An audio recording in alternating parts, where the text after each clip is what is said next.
Hi, I am Jennifer Voigtchild, the U.S. Military Academy Command Historian, and I'd like to share something very exciting and historic with you. We recently found a time capsule here at West Point under the base of the Thaddeus Kosciuszko Monument. If you're just as curious to discover what's in this time capsule as we are, then you're in luck, because we'll be opening it live on August 28th. Tune in to the USMA YouTube channel and join us as we literally uncover this piece of West Point history. Tell us in the comments, what do you think is inside the box?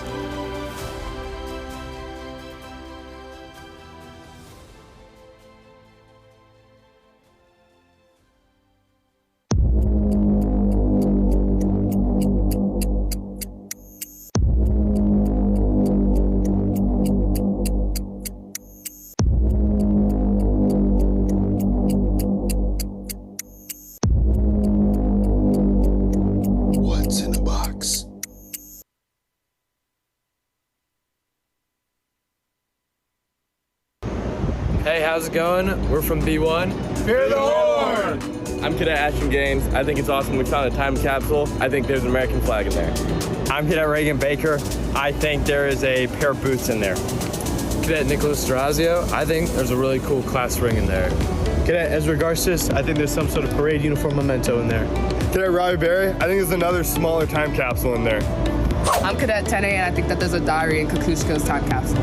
I'm Cadet Stolt. I think there are maps of West Point and Kosciuszko's time capsule. Hey, I'm Cadet Brian Samuel. I'm Cadet CJ Sheldon. And we're both from 3rd Reg. I think the 1828 time capsule, there's a custom bayonet.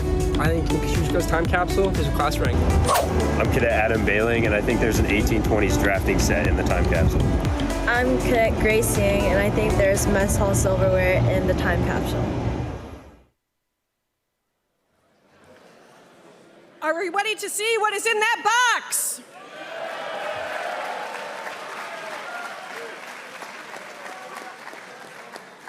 Good morning, ladies and gentlemen.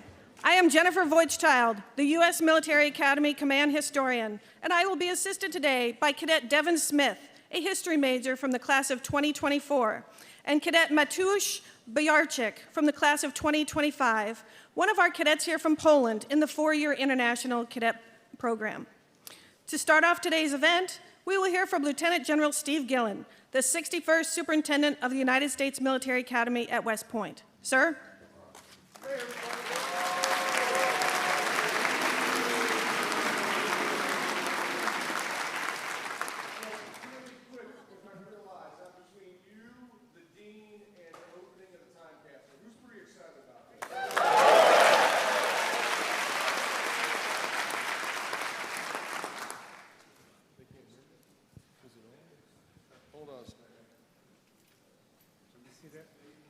You threw me, okay. He threw me off here. I had it going, and now I'm all out of sync now. No, this is pretty cool. I mean, think about it. When's the last time a time capsule has been opened here, Jen? Never, exactly. This is a first. And so, and by the way, nobody has any idea what's inside of it. All right, so legitimately, this is the first time you all are here, going to see it along with all of us. I do want to say, you know, there's a few folks we talk about for help here. We talk about the museum, the Department of History, all right, the garrison, AOG. There's a bunch of different teammates that have been involved in putting all this together. And really, it all started with the destruction of Kosciuszko's monument as they're tearing it down, and then they, lo and behold, what do you see in here? But they see this box. It's like, hey, stop all work. We got to figure out what's going on here. And this is what we've come to.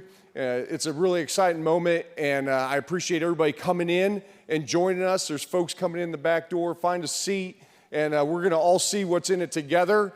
There's probably some pretty cool music that we'll put to it, and I guarantee you it's going to be better than Geraldo, okay? All right.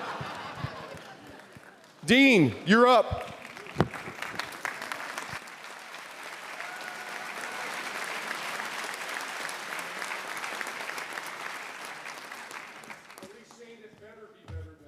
We'll see, sir. I mean, you just made the promise, not me. Hey, so welcome everybody. I'm just gonna let you all know I'm extraordinarily excited about today. Have been for months. Welcome to the opening of the, and this is how I say his name, Kosciuszko. I looked it up in Google. There's a lot of different ways to say his name. That's what I can say because it's 3 syllables, so I'm sticking with it. But welcome to the opening of his time capsule. I know you're very excited about the big moment. I know you are, but just like any awards ceremony or like a Selection Sunday March Madness bracket reveal, you have to hear some people talk first to let it build up. And I'm one of those people. And I got dressed up, the soup didn't, so I'm gonna talk for a little bit longer. That's what I'm gonna do. Okay, here you go. There are a couple of options when we open this time capsule, right? Option number 1, we open it and there's nothing.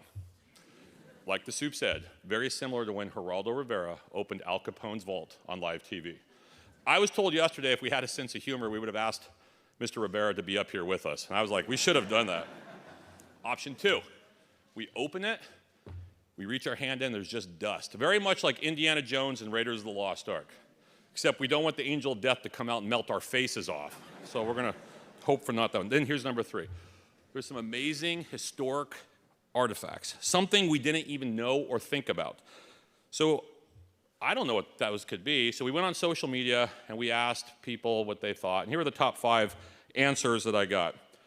Sylvanus Thayer's ungraded WPRs are in that box.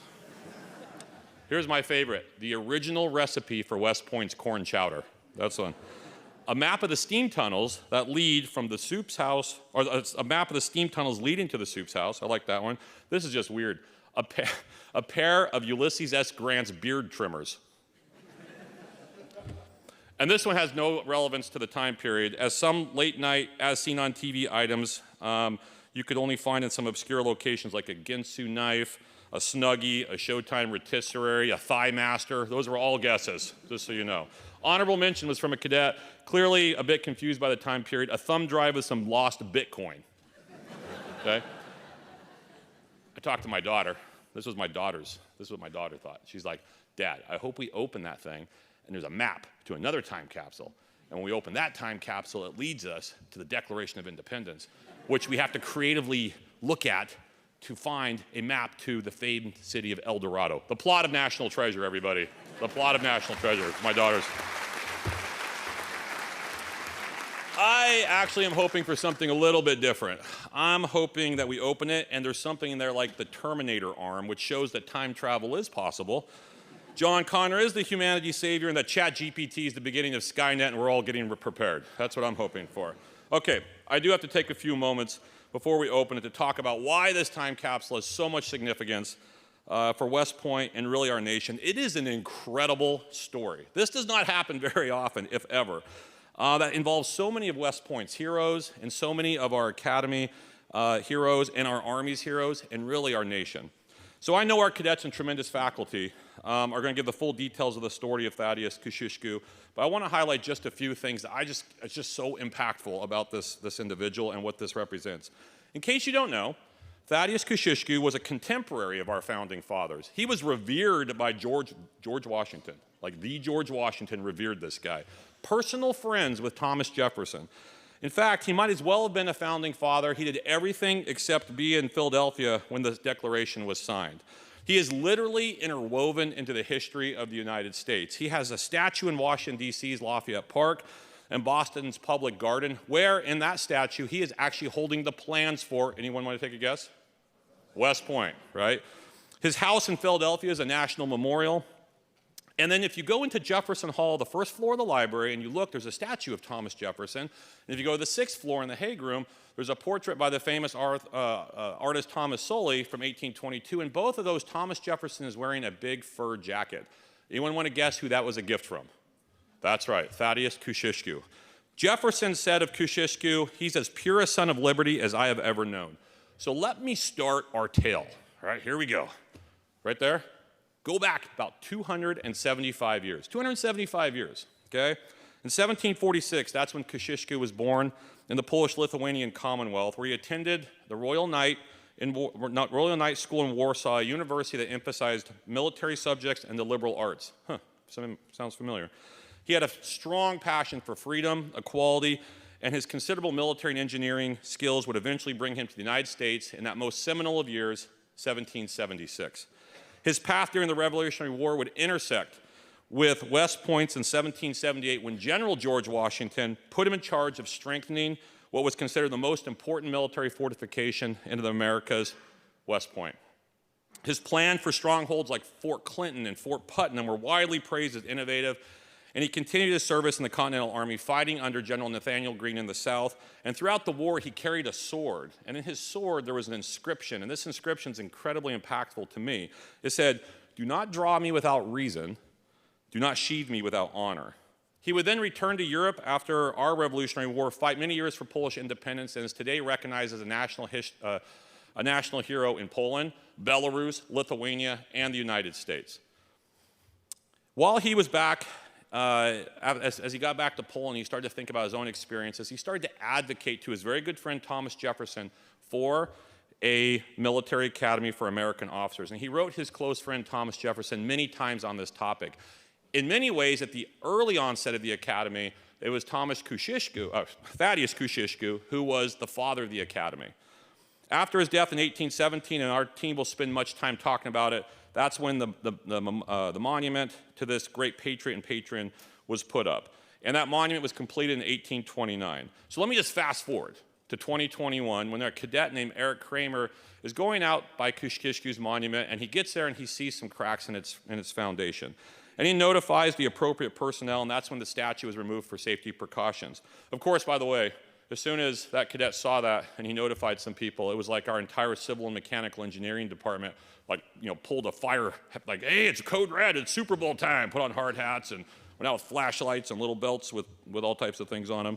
They were very excited about checking about the foundation and the soil beneath it. Which brings us to last May, just a few months ago. And there, the time capsule was discovered inside the base of the old pedestal, as the soup just laid out. That thing has been sitting undisturbed for 194 years right here at West Point. I can't help but think of what has happened since the monument and the time capsule were put in place so long ago. And in so many ways, Thaddeus Kosciuszko, through this time capsule and his monument, has been watching over us through these many, many centuries. In doing so, he's watched this military academy that he advocated for and he championed to Thomas Jefferson grow into the world's preeminent leadership institution. He has watched as it has never failed to produce the leaders of character our nation needs in its most critical moments. He's watched them run to the sound of guns in every war our nation has fought. He's watched our graduates fight a bloody civil war that would help us endure as one conceived in liberty and a nation dedicated to the proposition that all men are created equal. He's watched the United States step onto the world stage as a fledgling superpower after the Spanish-American War. And he's watched his graduates led doughboys to fight for a just and stable peace in Europe so that the world would be fit and safe to live in.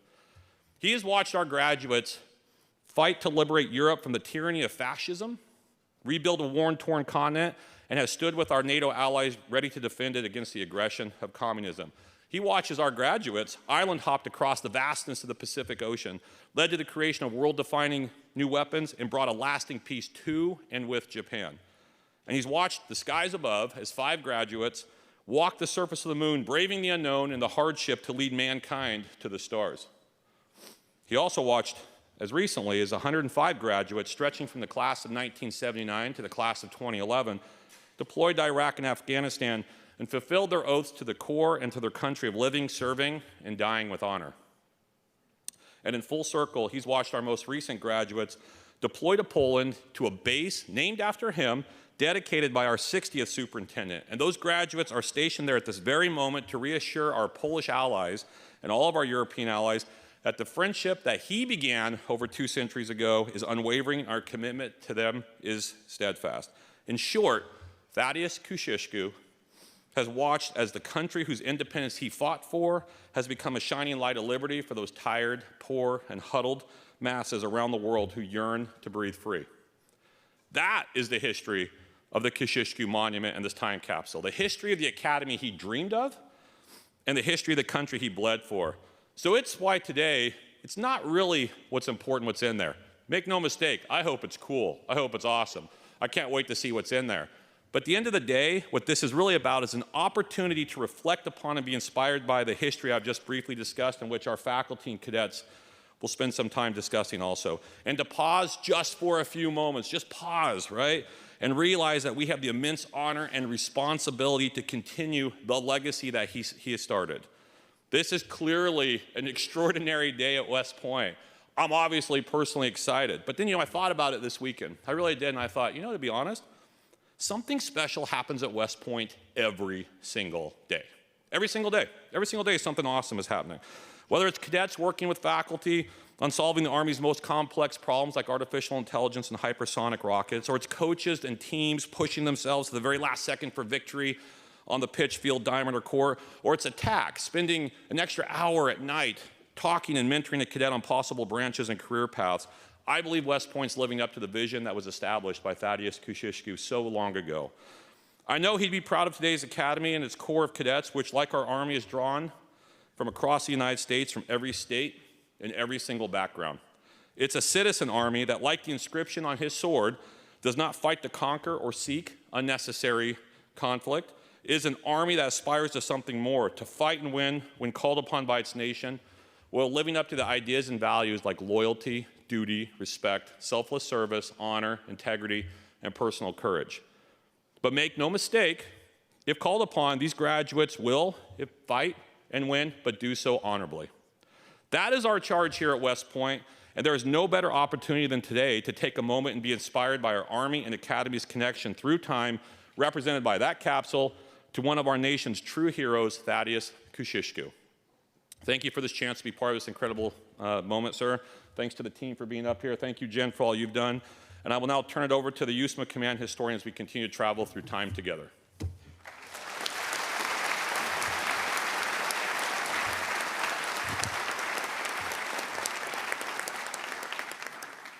Thank you, gentlemen, for your opening remarks. Also on stage with us today are, from your left to my right, to your right, our panel of senior historians specializing in early American history and memory from the USMA Department of History: Lieutenant Colonel Rory McGovern, Dr. Rob McDonald, Colonel Shawnigan Scully, and Dr. Sam Watson. Next to the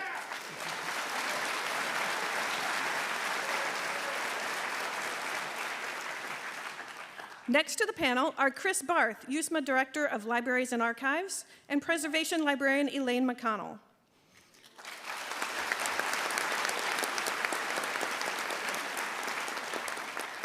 In the center is Paul Hudson, the West Point archaeologist, and Kevin Holtzlander from the West Point Garrison Department of Public Works.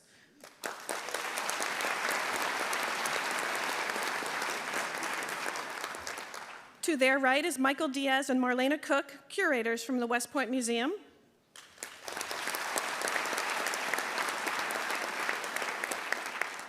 And also helping us on and below stage are history majors Cadet Caroline Robinson, Cadet Gabriela Sorrentino, and Cadets Wojciech Wardyński and Kasper Wojgny from Poland.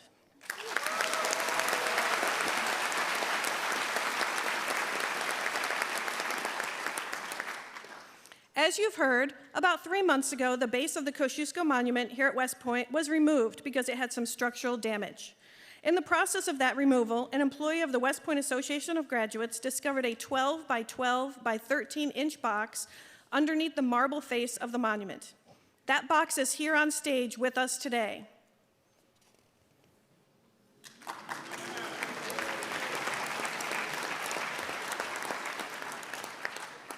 We are guessing that is a sort of artifact, or what we would call today a time capsule, put there when the monument was completed in 1829. But why are we guessing? Because so far, our researchers have found no reference to a box, artifact, time capsule, or any other object being put inside the base. In fact, there is a bit of mystery surrounding the monument itself. We have always believed that it was erected in 1828 based on the cornerstone inscription, but our recent research leads us to believe that the monument itself was not completed until 1829. More on that later. Paul, you've done a thorough inspection of the box. What have you found? So as Jen mentioned, the box is approximately 1 cubic foot in volume. It is made entirely of lead with solder seams. It seems to be very basic construction, a folded body with plates, lead plates soldered onto the top and bottom. a hole cut into the top with the cap soldered over it about 5 by 5 inches. There is some damage along one of the bottom seams. You can see here where the lead became stressed, either due to water infiltration or possibly extreme temperature changes, something like that. We're hoping that's had very minimal impact on the contents, whatever they may be. On top, you can see there are some markings. There are lines inscribed around the edges and then leading toward the center, which seem to be how the cap was placed in the plate, centered in the plate. And then the cap itself has this series of concentric rings that you can see here, a really interesting design, although we're not certain of any significance either to Kosciuszko or to the early academy for that. We did x-ray the box. The physics department used a portable high-power scanner x-ray machine to take some images of the contents. Because it's a lead box, we had to turn the power up really high on that x-ray machine. So unfortunately, we weren't able to capture the level of detail that we wanted to, but we were able to determine that there are some anomalies on the interior that we think may be some objects on the interior of the box. So that is promising. Thanks, Paul. Can you walk us through some of the considerations being taken into account to open what we think might be a 194-year-old box and how you will attempt to do it? Sure. So as I mentioned, the box is lead, which is a contaminant, so we're going to take all of the necessary precautions. All of us touching the box and touching the contents, we will be wearing gloves. As we open it, Kevin and I will be wearing N95 masks, and we do have a handheld vacuum with a HEPA filter standing by. So today we're going to start by removing this cap on the top, working our way around the edges using a chisel.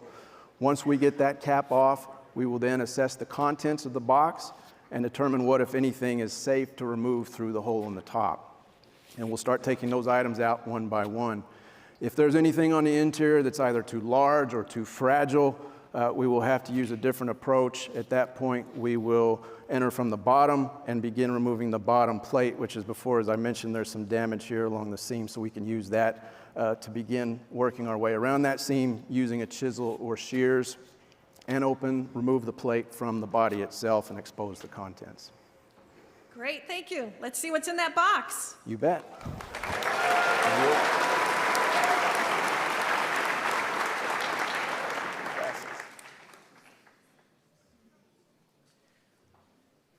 So many in our audience may be asking why the Military Academy has a statue to Thaddeus Kosciuszko and why it's so significant to our history.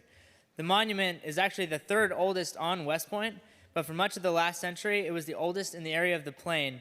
And unlike many of our monuments, it's never been moved from its original location. And so that's why this box actually hasn't been discovered until most recently.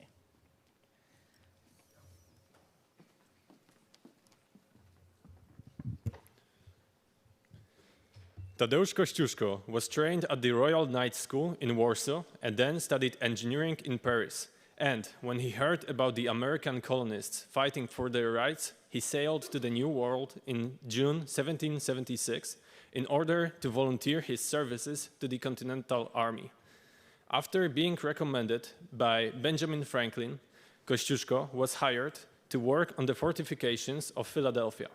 From there, he emplaced fortifications in the Northeast, finally ending up in New York. His employment of terrain, hasty fortifications, and overlapping fires was a significant factor to the Continental Army's win at the Battle of Saratoga in upstate New York in the fall of 1777. In the early spring of '78, General George Washington sent Kosciuszko to this bend in the river called West Point to improve its fortification system.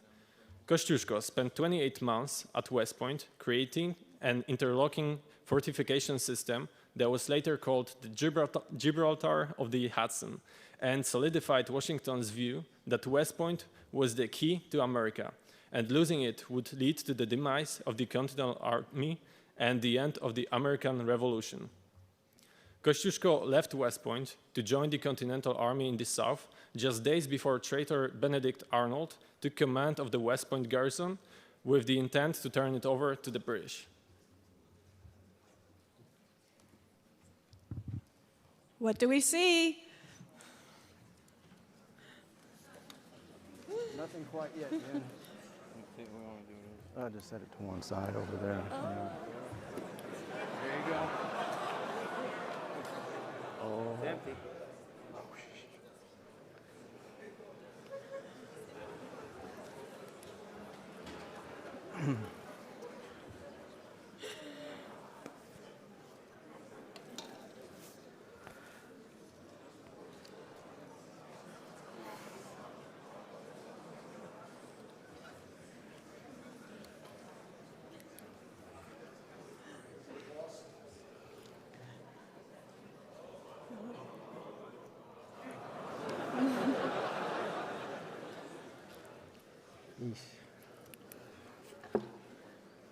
You want to take a look, Mike? Oh. I don't. It looks like there might have been something clay, maybe, or there's some kind Well, of. that's what I'm wondering, if it's actually something that came apart, or if it's just mud that settled on the bottom, dust. Yeah. And that curved shape tells me that it might have used to have been something. Well, shall we? Paul and his panel of experts are discussing the best way pull it to out? find what may be in the box. We don't want to hurt anything that might be in there. If anything. No. Yeah, I don't know what that would be. Do we use one of the trays? Okay. Yeah.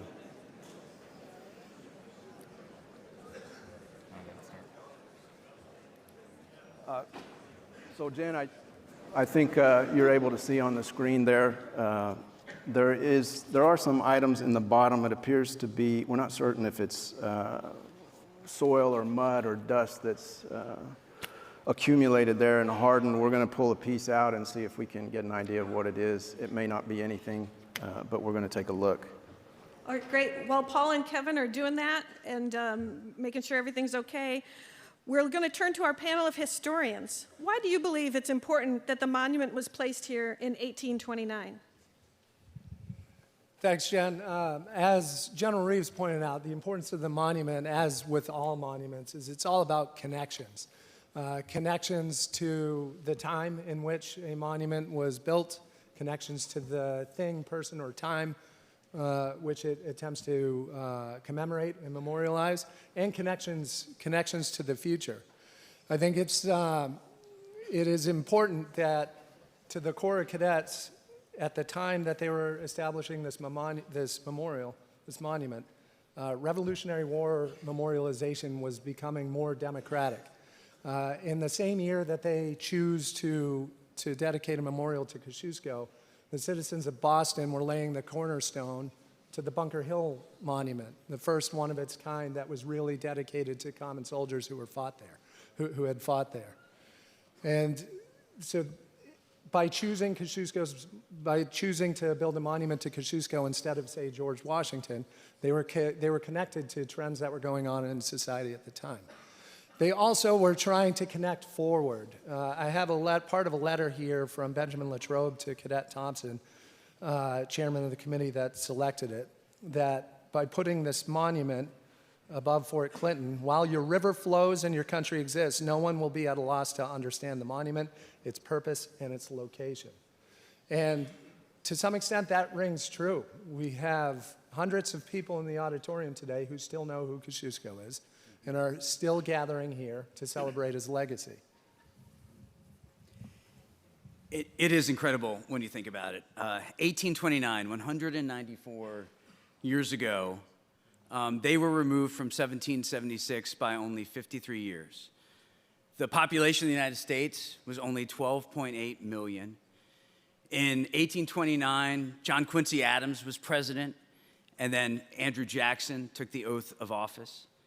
194 years. 194 years from now, it will be the year 2217. The United States will be 441 years old. I mean, the connection, they are making a connection between themselves and the American Revolution. And they are passing it forward to us. And that's just incredible. It's absolutely incredible. What I like about what what this project has brought to light is not as much about what we do know, but what we still don't know.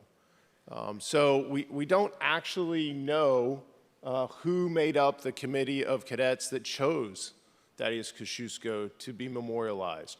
We know the committee that was there for the laying of the cornerstone, but we don't actually know who was involved in this selection. And they didn't leave a written record as to why they selected Thaddeus Kosciuszko. We're 200 years removed from that decision, so we can guess. We can make some informed guesses about why that is. There were quite a few other people that cadets you would think would also want to remember, to memorialize at West Point. For example, Rufus Putnam. So we all have Fort Putnam here at the Academy. It's on what was back then known as Crown Hill. And Rufus Putnam was the first engineer of the Continental Army. He was American, well, from Massachusetts. And it was his Massachusetts regiment, the 5th Massachusetts, that built that fort. But they built that fort at the direction of Thaddeus Kosciuszko. In fact, it was Kosciuszko that highlighted that high point on the ground, contrary, actually, to his commanding general.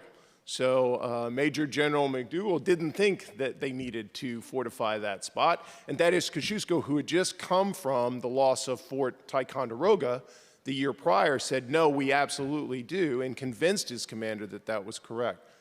But still, we don't have a record of the discussions that were held. We obviously didn't have a record of this box. There's a lot that's still left for us to uncover, and I find it fascinating that even at this point in time, there's still more work to be done by historians and archaeologists to understand what was going on here at the Academy in its early years. And I think that's important. I think what Colonel Scully just said suggests the nature of history, right? History is always discovering more and finding new connections and new contexts. And you could say things getting more complicated, but as they get more complicated, you see new angles, new dimensions, new perspectives. And that's kind of the fun of history. So to me, the connection that stands out here is that Kosciuszko was an international figure, right? He wasn't an American. He wasn't, they didn't choose George Washington. They didn't choose Thomas Jefferson. They didn't choose one of the Adamses, someone, maybe obvious from the generation of the Founding Fathers. But really, they chose someone who could embody the connections the American Revolution had to revolution, to democracy, to the fight for freedom around the world. Kosciuszko had fought for freedom against the Russians occupying Poland, right? He would have done that again if he had the chance. And so he really was, not just an engineer, not just a military leader, not just a revolutionary. He's all of those things. He's really the George Washington of his country. Thank you so much for those insights, gentlemen. Paul, do you want to give us an update? Sure, Jen. So the box didn't quite meet expectations. There is a layer of silt, that's what we were removing here, that settled in the bottom. As I mentioned before, the bottom had bowed out. It appears to have been from moisture penetration. We don't want to think that they went to all the trouble to put this box in the monument and not put anything in it. So what we're going to do is we're going to collect all the silt at a later point. We'll screen it through a fine mesh screen to see if we can find any remains in it and determine what, if anything, was in here. Potentially it was something small and organic that may have come apart over time, but we're just not certain. We did, however, Mike found on the lid here, there is a stamp from the manufacturer, E.W. Bank, New York. That name does not ring a bell to me, but so that is another clue that we might be able to track down and find some records about what was going on here with the time capsule. All right, thank you for that. Okay, so we're going to talk a little bit about the speech at the monument's dedication. And so the printed version of Cadet Charles Pettigrew details the estimation the cadets held for Kosciuszko and their future service to the nation. And with these last final words. Fellow cadets, while we join our homage to that which he has already so universally received, and endeavor to associate more closely his name with this place, with which it is already associated by revolutionary reminiscences, and to render memorable the secluded spot to which, when his official duties would permit, he delighted to retire, that his soul might expand in contemplating the majesty of the works of creation, and where he caused the rose, the lily, and the violet to bloom amidst the grandeur of the highland scenery. Like his own amiable and simple giving virtues, the side of his more resplendent and exalted qualities of the soldier, the patriot, and the statesman, let us remember that we, too, are the soldiers of a republic, that as such we owe the same debt which was by him so nobly acquitted. And proud of the high distinction, let it ever be our ambition to act worthily of it. Let us learn from him that glory in great and honorable undertakings is not dependent upon success, that he who bravely dares for the good of his country, with a willingness to sacrifice himself to her interest, whatever may be the fate of his enterprise or his own, is always sure of his reward in a people's gratitude and the world's applause. Thank you, Devin. I am sure some in our audience have questions for our various experts up on stage. If you would please go to the microphone stand in the aisles, we would like to hear your questions.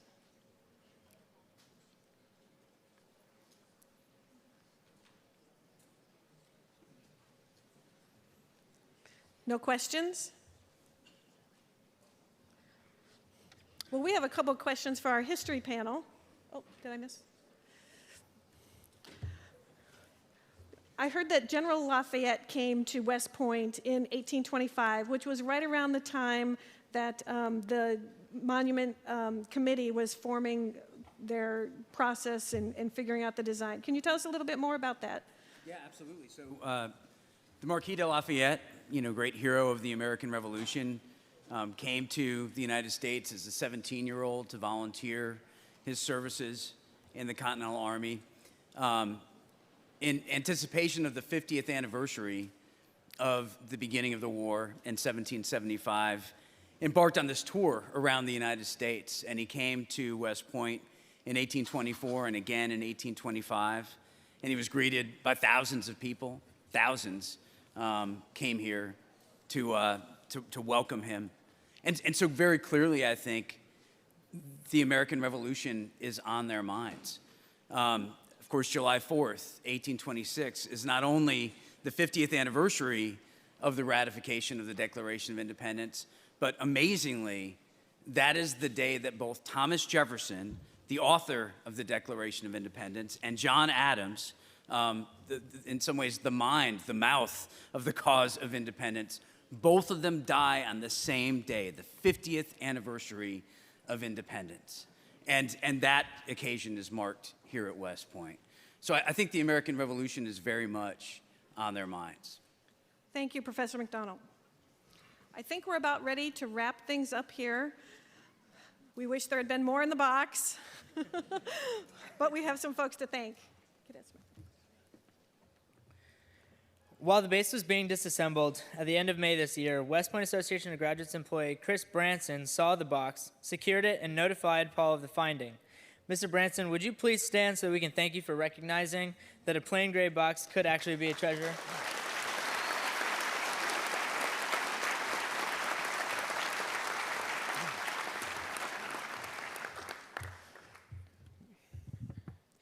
We hope you enjoyed seeing what's in the box with us today here at West Point as we uncover history. A huge thank you to our Public Affairs Office and their multimedia team for all your support leading up to and during today's event. Join us on May 4th, 2024 for the annual ceremony honoring Kosciuszko by the American Association of Friends of Kosciuszko at West Point.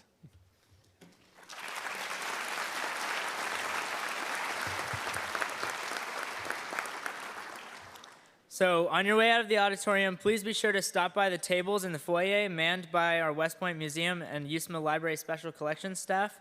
There are original artifacts from both Kosciuszko and the Academy from the 1820s, to include Superintendent Thayer's uniform coat and letters between the Cadet Committee and the monument designer John Latrobe. Go Army!